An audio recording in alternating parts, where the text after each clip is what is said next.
Hello, salut à tous, j'espère que vous allez très bien. Ok, bienvenue sur ma chaîne. Ici, on est là pour décrypter les infos. Voilà un peu. Hier, Donald Trump a organisé une réunion lors du Forum économique mondial. Il a annoncé qu'il ne va plus poursuivre la Groenland. Et est-ce vrai ou juste une ruse? Encore. Vous allez le savoir à travers cette vidéo. Et suivez, abonnez-vous, n'oubliez pas d'activer la cloche de notification. Et c'est venu vraiment jeter tout le monde par terre. Enfin, on ne s'attendait pas à une telle proposition d'entente concernant le Groenland. Et d'ailleurs, Donald Trump l'a annoncé, comme tu le disais un petit peu plus tôt, via son réseau social Truth Social. Il a dit qu'il a réalisé le cadre d'un futur accord sur le Groenland et l'Arctique avec le chef de l'État. Et par le fait même, étant donné le possible accord, Donald Trump a décidé de lever sa menace d'imposer des tarifs douaniers à certains pays d'Europe. On se souviendra, ceux qui voulaient s'opposer enfin à l'annexion du Groenland, notamment la France.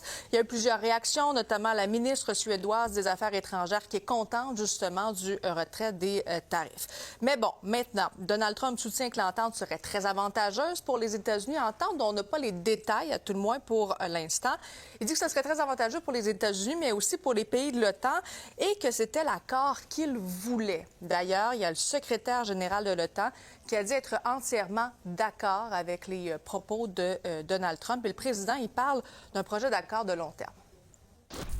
But you haven't signed anything yet, right? It's a deal that's forever. What happens is people are out there and they're working it right now. They're working the details of the deal, but it's what's called an infinite deal. It's for Eh bien, cette annonce survient à peine quelques heures après son discours au Forum économique de Davos, où il avait martelé justement que c'était seulement les États-Unis qui seraient en mesure de protéger le Groenland. Il souhaitait aussi que des négociations se tiennent quand même relativement rapidement.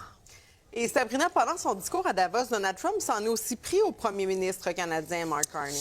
Oui, elle a critiqué le discours qu'a donné, en fait, Mark Carney hier du côté de Davos. Alors, ce qu'il a dit, c'est que le président américain a accusé le premier ministre, en fait, canadien, de manquer de gratitude envers les États-Unis. Tout de suite, on peut aller écouter Donald Trump. Canada gets a lot of freebies from us. By the way, they should be grateful also, but they're not. I watched your Prime Minister yesterday. He wasn't so grateful. But they should be grateful to us. Canada lives because of the United States. Remember that, Mark, the next time you make your statements.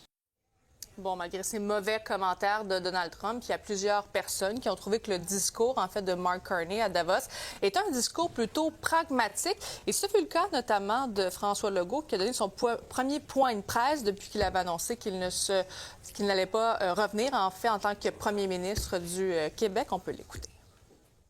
Je pense que ce qui est important dans ce qu'il a dit, c'est qu'il faut essayer de diversifier nos marchés ailleurs qu'aux États-Unis. Maintenant, quand même, reste à savoir qu'est-ce qu'il va y avoir dans cette entente, cette possible entente concernant le Groenland. Bien sûr, il y a des pays d'Europe qui sont bien contents, en fait, de ne pas avoir finalement de tarifs douaniers à partir du 1er février. Mais qu'est-ce que ça signifie? Est-ce que ça veut dire qu'il y aura un achat, par exemple, des États-Unis sur le Groenland? Est-ce que ce sera une terre maintenant qui sera partagée?